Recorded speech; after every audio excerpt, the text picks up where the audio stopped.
I feel like we should start with the thing that we discovered about this, because I want to know that I'm not the only one. Okay, so 1, 2, 3, 4. I cannot do it on either hand. Look at, she's like an alien. I can't be the only one. This is scary. It's like when you're playing a third-person shooter and their hands are like this in front of you. Have you ever seen that? What? In Halo? That's what you're doing.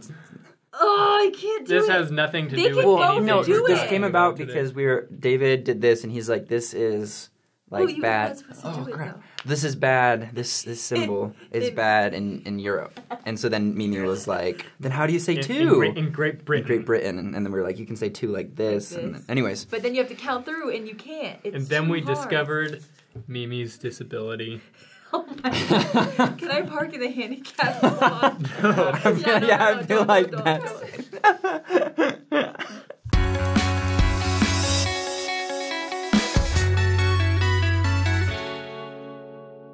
One of the questions that came up the other day is that a lot of people talk about going to the temple, and we know that you go to the temple for like baptisms, the endowment session, getting married, but there's that phrase like, have you gone through the temple, or have you been, like, people talk about it in like this almost cryptic, like, have you done it yet? Yeah, it's like weird. And I think we want to dispel a little bit of the weirdness and kind of like explain what that means and when is even a good time for you to go to the temple.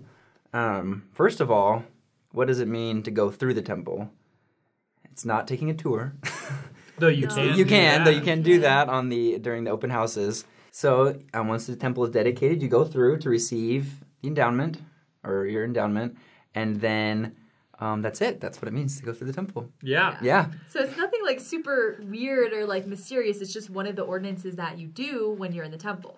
I've done a faith and beliefs episode on the endowment, so you can watch that. But Right. Watch all of them. They're so good. That in David, itself, I I know. love them so much. I like over the Really summer I was Stop. missing filming, so I just watched all of David's. Look at that too. And you guys filmed some without me over the summer, and it made me sad. Oh, I'm sorry. It's okay. Temples are super important in our faith because that's where you go to receive essential exalting ordinances, right? Like baptism is an ordinance that we all participate in. Even if you're, not part of our faith, baptism might be important in your faith. Right. And we go to the temple for other really important ordinances. Right. And the endowment is one of them. So a lot of people have the question, because this ordinance is so important, like, when should I make the decision to go through the temple and receive that ordinance? Well, right, because it's like similar to baptism. Well, what's hard about the endowment is it's not like baptism in the sense, because baptism is, I'm 8 years old or older than 8, old enough to have a conscience to sin, and you need to make that covenant with God to become clean. But since the endowment is, you receive power from heaven, it's like another covenant. It's very ambiguous. Like, it's not as much age-based, like, okay, I'm 20-something now, I need to go get it. Right.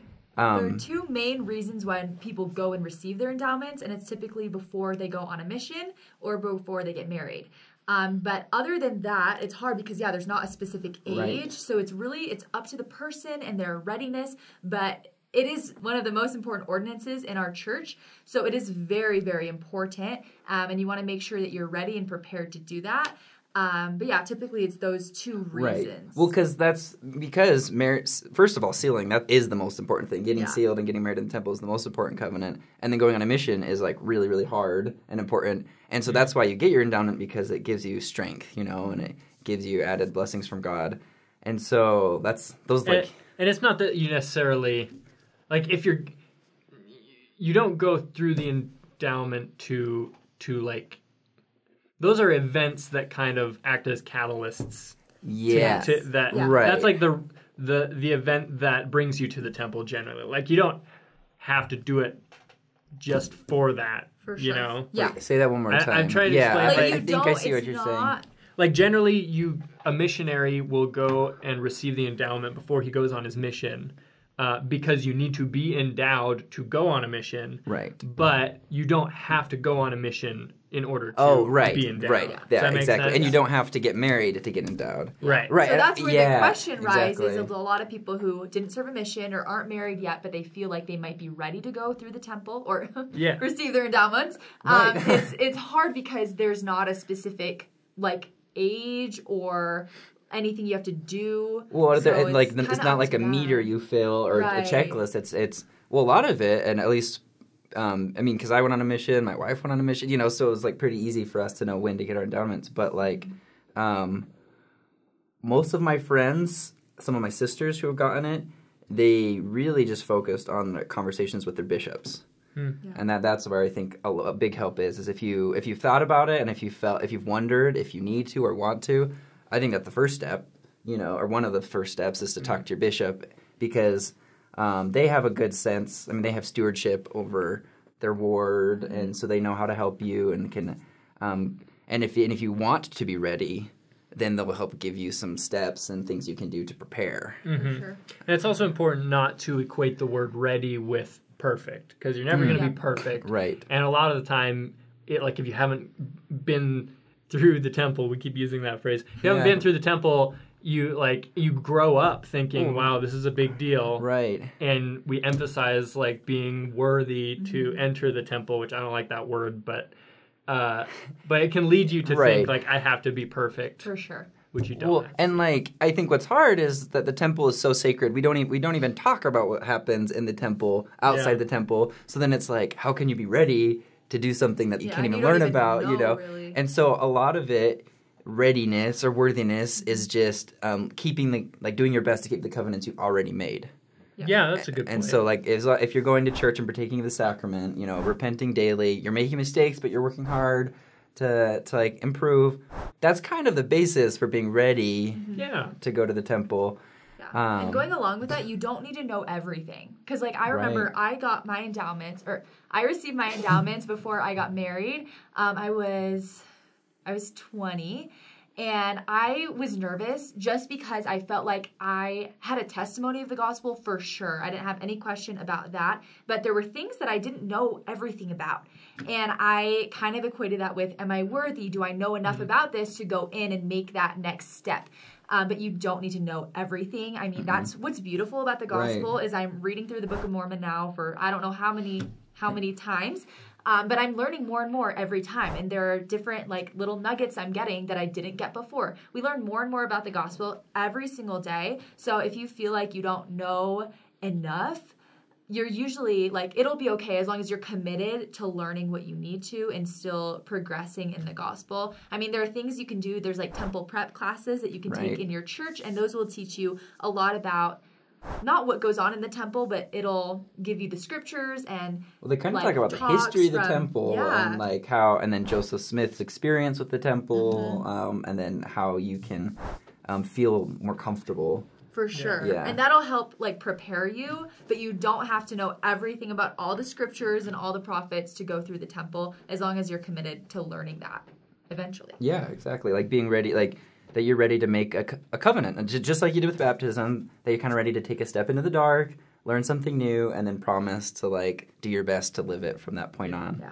But and it's not even all stepping into the dark, because we have this culture in our church where we it's zero. Yeah, where we don't talk about the temple at all. Right. But but there is quite a bit. There's quite a bit we can talk about. Right. So I hate to plug this, but go watch that Faith and Belief episode. No, it's just because when before you go through the temple, when I went through, I don't think I even was told what promises or covenants I would be making there, because I think people just were accustomed to not talking about it. Those? Yeah, we can talk about the church has published stuff talking about it, and I don't even know what we. Yeah, so in that episode, it talks about them just keeping the commandments, law of chastity, being faithful to your spouse, stuff like that. Yeah. But it's just good to know those things before you go through, so you're not totally caught off guard. I know because one of the covenants is consecration. Yeah. And I know one of my friends went into the temple, before his mission, and he was sitting there, and they talked about okay, are you ready to consecrate yourself to the Lord? And he went, crap.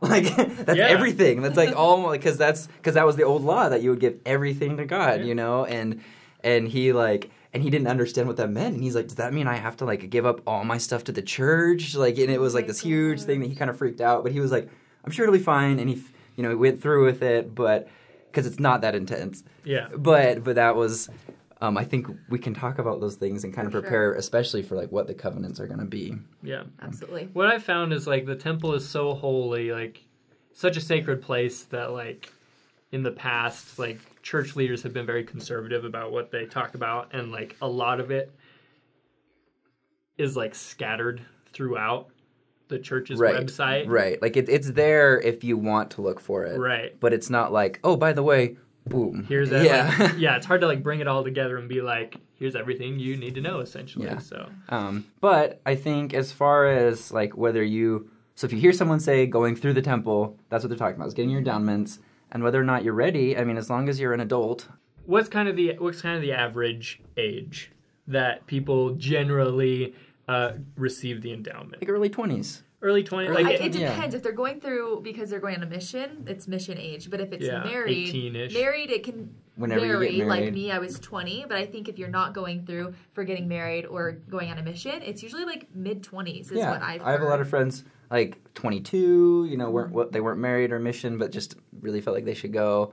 26, 27, I think it kind of takes a certain amount of age to be mature enough to understand. For sure. Yeah. So we know we have like a lot of younger viewers. So if you're a younger viewer, because I know we have a lot of younger people watching, this isn't something you guys need to be like stressed about right now. Don't freak out. Don't freak out. It's definitely something that you can goal. prepare for. Yeah. You can prepare for garments by being modest and things like that. But it's definitely a good goal for the future. Yeah.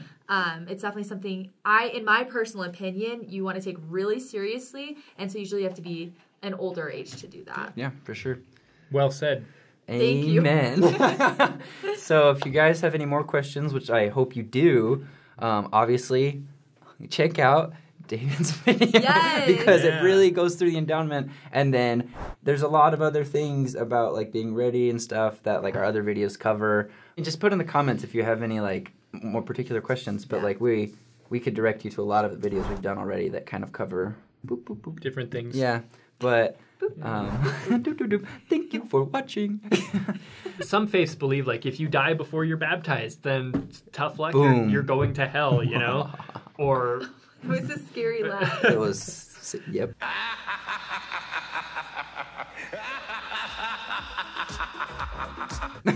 So some people might be worried, like, what happens if I like look forward to going through the temple, but I die before I'm able to? Am I going to hell? No, you're going to be fine. Like, don't even worry about it. That's what vicarious ordinances Right, we'll do it are for you. And you just have to accept it in the post-life, afterlife. I don't think God is that nitpicky.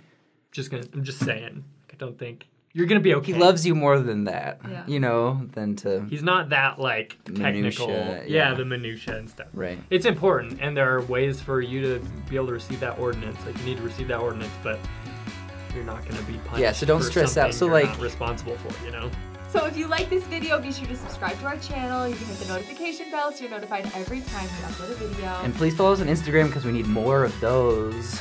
We post really fun like conversion stories and stuff on our Instagram, so you should go check it out. Motivation. Motivation. I hate that. What is that? What's his face? KTM. James the Mormon. Oh, JTM. Oh.